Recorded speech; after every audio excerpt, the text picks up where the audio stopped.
Hey everyone, today I'm going to take a quick look at the pretty popular book from Father Rohr, The Universal Christ.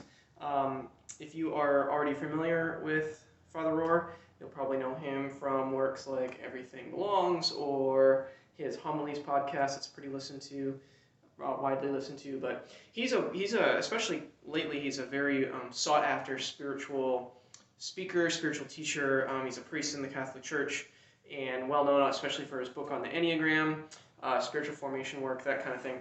But he's particularly grown in popularity in more evangelical circles. And this book is a recent release, 2019, and has gotten a lot of attention. And so I want to take a quick look at it.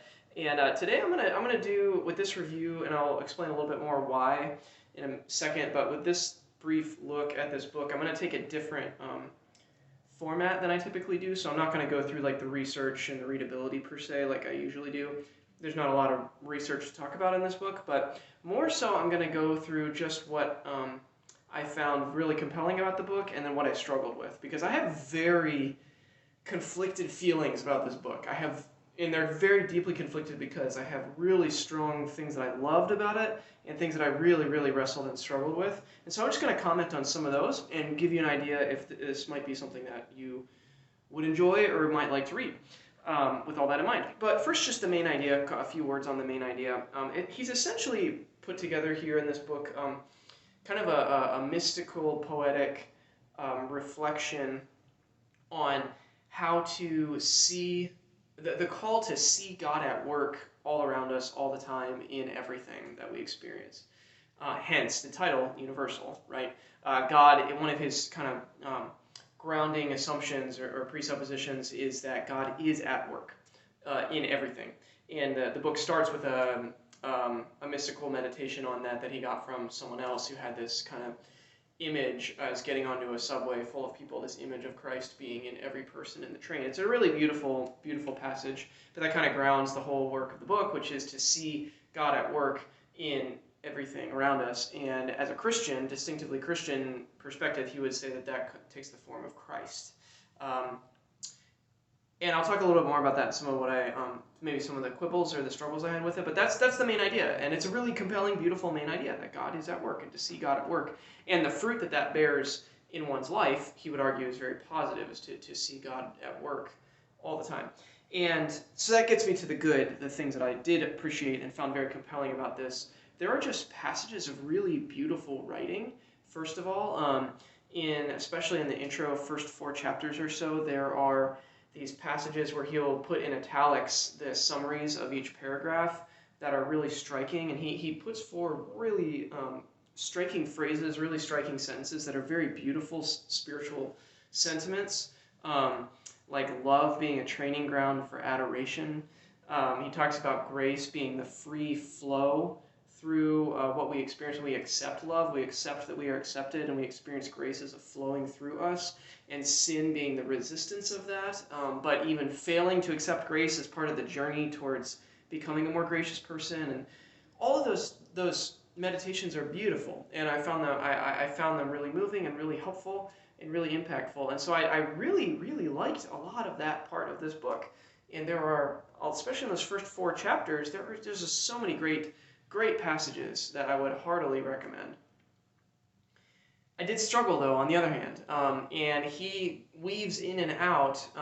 He stays in the Christian mystical lane for a while, but then he comes out of that lane and moves into things like cultural criticism, where he leverages critiques against kind of the Western thinking or the American evangelical culture, and he'll kind of just drop these critiques in the middle of these chapters that a lot of times aren't really substantiated, or he'll just say, well, this is just kind of my opinion, this is my perspective, this is something I've experienced, which is kind of okay, but it's jarring in the middle of like a mystical, prayerful chapter that's drawing you towards a compelling truth, and there's this kind of critique that comes out of nowhere that's not exactly well defined in some cases.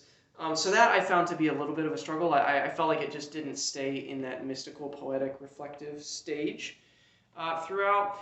I also had some, and I hesitate to even bring up like a theological critique per se, because it's not squarely a theological book, but that's also part of the question I have is like, what is this? Is this a mystical book, or is it a book on theology? It's not really much about biblical studies, but he uses scripture occasionally in that way, and so that's a little bit of a confusing categorical issue, but I did have some questions about the theology that are undergirding some of it. Like he makes this pretty bold assumption and makes it very clear that he is separating Jesus and Christ. He talks about the historical Jesus, but then he talks about the universal Christ. And he's not the only one to do this. Other people have taken that split. That's a big theological statement to make, to separate those two things. But also, it's, in my perspective and opinion, it's not a very helpful use of the term Christ. The term Christ has a specific meaning. It means anointed one. It's the Greek Christos, which is the pointing to the Hebrew Messiah. It means Jesus is the anointed king. It means that Jesus is the Messiah who was to come. It has a historical specific meaning, and to just take the word Christ and kind of make it this other mystical universal meaning, I struggled with that. I wasn't totally sure it was substantiated well in what he was trying to do, which is too bad because I liked what he was trying to do in other ways. Like I liked the universal nature of trying to see God at work, even in failures, even in mistakes, and like even in pain and suffering. Like seeing that is a good thing, but to take the word Christ and apply it to that in the way he does felt unnecessary to me. Didn't really feel like it was pulling deeply on tradition. He alludes to some Eastern Orthodox traditions, but it's not very clearly articulated and argued, and it's, to use a buzzword, it's kind of problematic in my opinion. I think that he could have used a different either a different term or not tried to do that kind of split between Jesus and Christ. For example, he could have used the word logos. Scripture uses the term logos to talk about the logos was with God that incarnated into Jesus, or incarnated as Jesus in John chapter 1. So he could have used that term instead of Christ and not stumbled into some of this territory. So I found that to be a struggle. I struggled with that, and it was too bad because I loved so much about other passages in the book. And I think I fundamentally wish he would have just stayed as a Christian mystic and would have kept this just as kind of a Christian mystical reflection on God's love and God's work in the world. I think it would have succeeded really well at that. It succeeds in a few of the chapters where he focuses on that, and I just wished he would have stayed there instead of veering into these other things.